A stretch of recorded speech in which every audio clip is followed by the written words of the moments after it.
Greetings, my fearless frontliners, my fellow guardians of the galleries. I'm William Young, and this is my channel. If you're new here, well then welcome. If you're a current, aspiring, retired, or soon to be retiring correctional professional, and you're looking for correctional content that's informative, engaging, intended to educate and elevate the profession, well then you're in the right place. If you're looking for war stories, gory war stories from somebody who quit the profession after a couple of weeks, this is not that.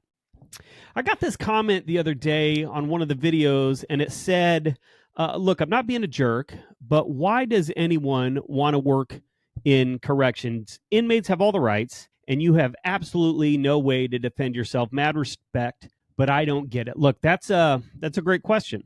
That's a great question, and I think that every one of us, everyone who works in the correctional profession, every correctional officer, every civilian staff member should ask themselves this question from time to time. Why do we do what we do, right? Why do we put up with the things that we put up with? It? Now, I can't speak for everybody, right? But I can walk you through today, attempt in this video to walk you through my why. And maybe if you're wondering the same thing, or you feel stuck or trapped, maybe something I say will unstick you, if that's...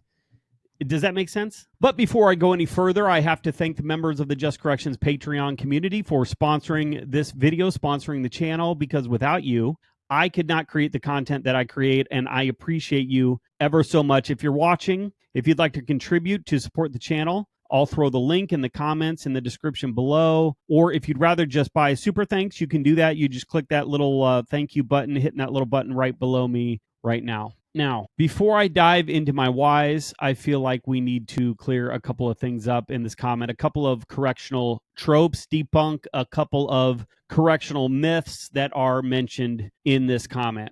Number one, inmates have all the rights. No, not really. I mean, there are rules, right? Laws, policies, procedure standards that dictate, that regulate the way that people are treated when they're incarcerated. And honestly, that's probably a good thing, because if there weren't rules, think about what we would do. For example, have you seen the Stanford Prison Experiment? That's kind of a crazy little movie. And the craziest part about the Stanford Prison Experiment, the show, was that when I watched it, there were some parts I was horrified, because I have been a part of conversations like that, and I'm not going to give it away. Maybe we'll do a whole episode, a whole breakdown on the Stanford Prison Experiment, but if you haven't watched it, you should check it out. So just think about what we do to each other right now, right? We are absolutely terrible to each other.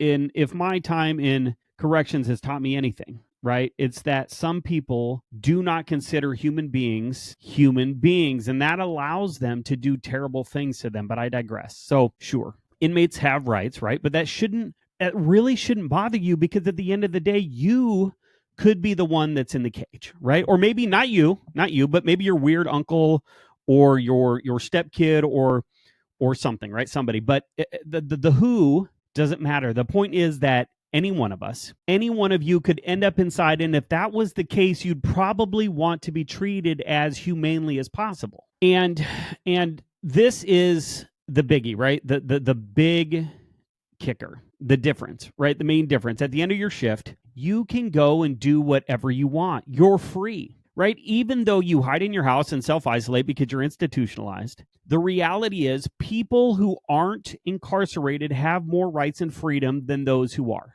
So don't fall into that trap. Don't fall into the mindset. Folks, it's a slippery, slippery slope. And if you feel that way, if you feel like the inmates get everything, that nobody absolutely cares about you, or you feel like the inmates should be treated as less than human because they're locked up, well, then we may need to talk to somebody and work on that. Secondly, myth number 2, you can absolutely defend yourself. If you're following policy and doing the job that you were trained to do, the way you were trained to do it, you're going to be fine. And that's why I absolutely love body cameras, right? Everything is recorded. And that's why reports, documentation are so important. It helps you defend yourself should you ever need to. And spoiler alert, that's kind of difficult to say. Spoiler alert. If you work in a jail long enough, if you work in a prison long enough, you will need to defend yourself. You will need to explain why you did what you did. It could be a grievance. It could be a lawsuit. It could be a complaint. It could be something. It comes with the territory. It's part of the job. It comes with wearing the badge. Is it annoying to have to defend yourself when the claims are total bullshit? Yes, of course it is. Look, years ago, I had someone write me up, a coworker, a fellow employee, a fellow officer, because how can I say this? They said that I spoke poorly to them and used language to describe them that I would absolutely never in a million years use. And guess what? I had to defend myself. And guess what? The whole thing was captured. And guess what?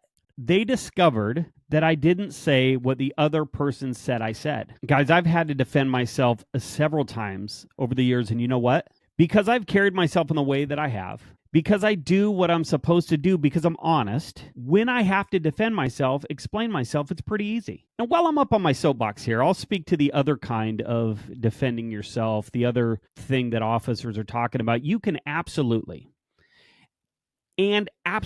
should defend yourself physically if need be, right? There is a use of force policy for a reason. Read it, follow it. You'll be fine. People get fired and arrested for crossing the line, not for defending themselves. I'm going to say that again. People get fired and arrested for crossing the line, not for defending themselves. But wait, I know. Drop your stories in the comments below. Tell me about the one officer that you worked with that you know that defended themselves to the letter per policy and got fired. Has it happened? Sure, of course it has. It has. Whatever. But that's absolutely not the norm. Plus, I don't know about that. Not only do I not know about that, I don't care about that. If I'm getting attacked, if I feel threatened, I'm fighting back. I'm going home. No matter what, I'm going home. You guys ever feel like this job is changing you, like the weight of the walls are pressing in and you're not necessarily the same person who walked through those gates? Well, you're not imagining things. Corrections, the training, the trauma, the time that we spend inside rewires the way we think, react, and the way we see the world. And that's exactly why I wrote my new book, Train to Change: The Unfortunate and Unintentional Consequences of the Correctional Curriculum. It's a deep dive into how this career shapes us mentally, emotionally, spiritually, physically, and more important, how we take back control. So whether you're a rookie or a veteran, this book right here, this tool, will help you recognize the hidden impacts of the job and give you the tools to push back, stay sharp, and protect your well-being if you're in this profession, or you know somebody who is. Grab this book, read this book, use this book as a tool to educate and elevate yourself and the profession. Get your copy of Train to Change today, available on Amazon. I'll throw the link in the description. Start taking control of your story today. And hey, if you've already read it, leave me a review and let me know what you think. Let's start changing the conversation about mental health and corrections, normalizing the conversation in mental health and corrections together.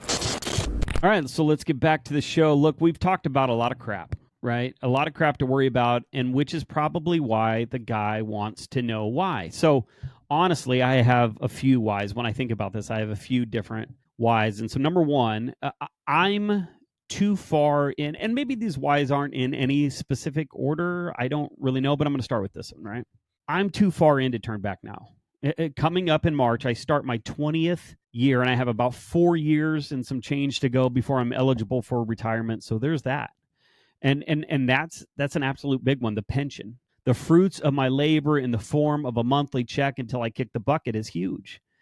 In the beginning of my career, I really never paid much attention to the pension or what that meant down the road. But now as I get closer to the end, to my out date, if you will, it becomes more of a thing. And some days, on my more difficult days, that's the only thing. That would be my primary why. Number two, the compensation for working in corrections is good. The money, the benefits, it's allowed me and my family to live honestly, a pretty good life, which has been well worth the bullshit that we put up with. And this is a big one too. When people tell me, right, that they only stay in corrections for a paycheck, I don't like that, because there's more to it.